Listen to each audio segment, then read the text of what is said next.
Hello guys, welcome back to my YouTube channel Vicky radiology. तो guys, आज की इस वीडियो में हम लोग बात करने वाले हैं patient preparation, clinical indication and कंट्रा indication for MRI. इसके पहले हम लोगों ने बात किए थे सीटी के बारे में। सीटी में कंट्रा इंडिकेशन और इंडिकेशन का नाम टॉपिक को क्लियर किए थे, ठीक है। अब आज की इस वीडियो में हम लोग बात करने वाले हैं एमआरआई में कि क्या इंडिकेशन होता है और क्या कंट्रा इंडिकेशन होता है, ठीक है।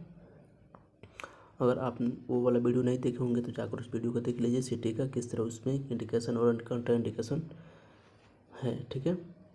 अब चलते हैं इस वीडियो में, जानेंगे कि एमआरआई में क्या इंडिकेशन होता है और क्या कंट्रा इंडिकेशन होता है। तो सबसे पहले जानते हैं पेशेंट प्रिपरेशन फॉर एमआरआई, ठीक है। तो here are some general guidelines for patient preparation for MRI, यानी कि यहाँ पर कुछ गाइडलाइंस दिए हुए हैं जो कि पेशेंट को प्रिपरेशन किया जाता है एमआरआई के टाइम में। यानी कपड़ा जो होगा उसका कंफर्टेबल होना चाहिए, लूज होना चाहिए, लूज फिटिंग होना चाहिए, ठीक है। और उसमें मेटल वगैरह, कोई बटन वगैरह नहीं होना चाहिए कपड़े में। अगर उसमें मेटल वगैरह होगा तो क्या होता है कि इमेजिंग एमआरआई करते टाइम इमेज में वो इफ़ेक्ट डालेगा मेटल, इसीलिए मेटल वगैरह सारी चीज़ों को बाहर निकलवा दिया जाता है और हॉस्पिटल गाउन में कंफर्टेबल उस चीज़ को पहनाया जाता है पेशेंट को, ताकि जो एमआरआई करे उस टाइम कोई इफेक्ट ना आए इमेज में, इसीलिए उस चीज़ को बाहर निकलवा दिया जाता है, ठीक है। फिर अगला पॉइंट इसमें है jewellery and accessories, remove all jewellery, watch and other accessories with the imaging, ठीक है। ये सारी चीज़ें, वॉच वगैरह सारी चीज़ें निकलवा देनी चाहिए उस टाइम। थर्ड पॉइंट है मेडिकेशन, पेशेंट को मेडिकेशन दिया जाता है। Inform your doctor of any medication you are taking as some medications can interfere with the imaging your doctor, many recommended temporary disconnect then before the procedure.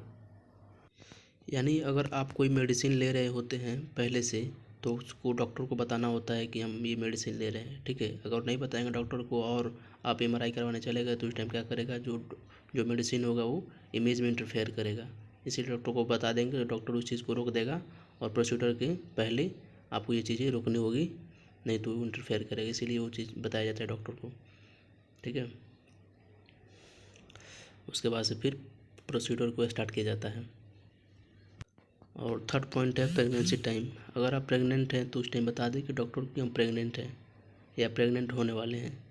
नहीं तो क्या होता है कि एमआरआई करते टाइम अगर एमआरआई हो गया तो क्या होगा, फिटस होगा, उसको डेवलपिंग पर इफ़ेक्ट आएगा, बच्चा अच्छे से डेवलप नहीं कर पाएगा, इफेक्ट आएगा। इसीलिए प्रेगनेंसी टाइम भी हम उस चीज़ को नहीं करते हैं एमआरआई को।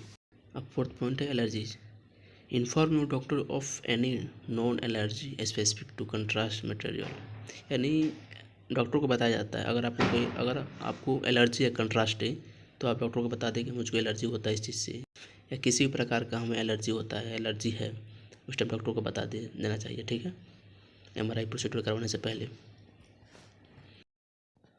अब देखते हैं इसका इंडिकेशन फॉर एमआरआई, यानी कि कब हम एमआरआई करवाते हैं, क्या प्रॉब्लम होती है तो हमको एमआरआई करवाना पड़ता है, ठीक है। देखते हैं, पहला पॉइंट है ट्यूमर, कॉम्प्लेक्स बोन फ्रैक्चर वगैरह होगा तब, organ abnormalities, neurological disease, blood vessels abnormalities, blockage, अगर ये सब प्रॉब्लम वगैरह हमारे बॉडी में देखने को मिलता है वो सीरियस कंडीशन में, तब हमको एमआरआई टेस्ट करवाना पड़ता है। इसी को बोलते हैं इंडिकेशन। इंडिकेशन का मतलब होता है प्रॉब्लम, किस प्रॉब्लम के टाइम हमको एमआरआई करवाना पड़ता है, इसलिए बोलते हैं इंडिकेशन फॉर एमआरआई, ठीक है। अब देखते हैं कंट्रा इंडिकेशन फॉर एमआरआई, यानी कि कब हम एमआरआई नहीं करवा सकते। तो फर्स्ट पॉइंट है प्रेगनेंसी टाइम। अगर कोई महिला प्रेग्नेंट है तो उस टाइम एमआरआई नहीं करवा सकती, ठीक है। सेकेंड पॉइंट है मेटल इम्प्लांट्स, यानी कि अगर कोई मेटल हमारे बॉडी में लगा होगा सर्जरी के टाइम, मान लीजिए कोई हमारा लेग फ्रैक्चर हो गया है, ठीक है, टूट गया है, तो उसमें क्या मेटल लगाया जाता है, कोई रॉड डालकर उसको सर्जरी किया जाता है, उसको ठीक किया जाता है, तो उस टाइम हम एमआरआई नहीं करवा सकते अगर हमारे बॉडी में कोई मेटल वगैरह है तब। और लास्ट पॉइंट है क्लोस्ट्रोफोबिया। क्लोस्ट्रोफोबिया यानी कि अगर कोई व्यक्ति कहीं छिपने से, किसी बंद कमरे में रहने से डरता है तो उसको एमआरआई हम नहीं कर सकते। तो ये रहा हमारा आज का छोटा सा वीडियो। आपको कैसा लगा? अगर अच्छा लगा होगा तो लाइक कीजिएगा और चैनल पर नए हैं तो चैनल को सब्सक्राइब कीजिएगा। फिर मिलते हैं अगले वीडियो में एक नए टॉपिक के साथ। तब तक